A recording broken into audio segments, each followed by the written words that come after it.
They see my disability, I see my ability. They call me disabled, I call myself differently abled. There are some incidents that happen in your life. Those incidents break you, deform you, but they mold you into the best version of you. And the same thing happened to me. I was 18 years old when I got married. My father wanted me to get married. And all I said was, if that makes you happy, I'll say yes. And of course, it was never a happy marriage. Just about after 2 years of getting married, I met a car accident. Somehow my husband fell asleep and the car fell in the ditch.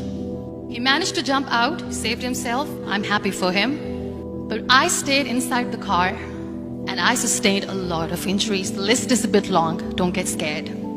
The wrist was fractured. Shoulder bone and collarbone were fractured. My whole rib cage got fractured.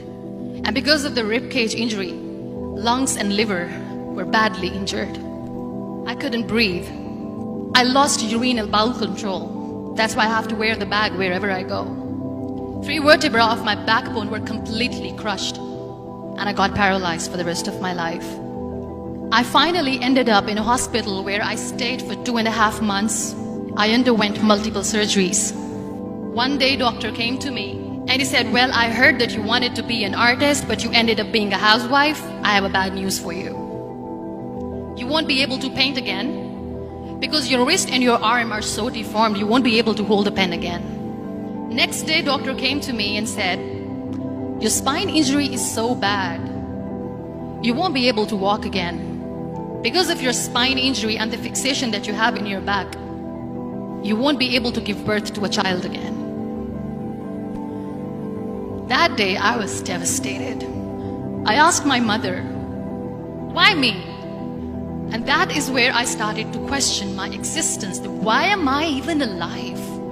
And that is where I realized that the words have the power to heal the soul. My mother said to me, this too shall pass.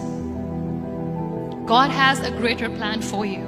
I don't know what it is, but He surely has. And in all that distress and grief, somehow or the other, those words were so magical that they kept me going. One day I asked my brothers, I know I have a deformed hand, but I'm tired of looking at these white walls in the hospital and wearing these white scrubs. I'm getting tired of this. I want to add more colors to my life. I want to do something. Bring me some colors, bring me some small canvas. I want to paint.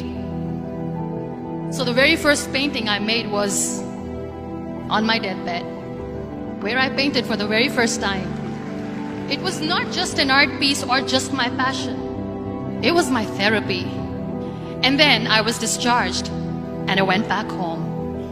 And I went back home and I realized that I have developed a lot of pressure ulcers on my back and on my hip bone. I was unable to sit.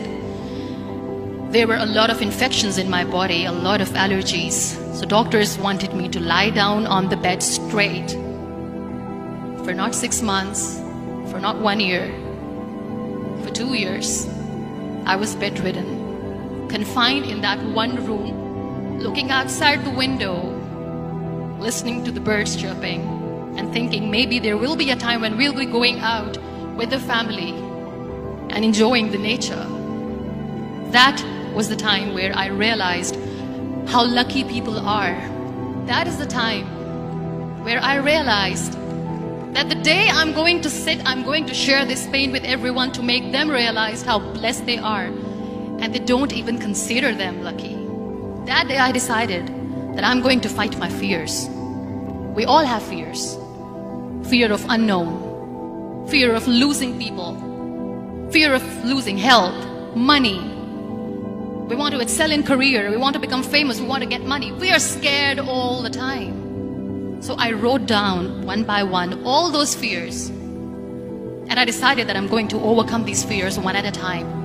You know what was my biggest fear? Divorce. I was trying to cling on to this person who didn't want me anymore, but I said no. I have to make it work.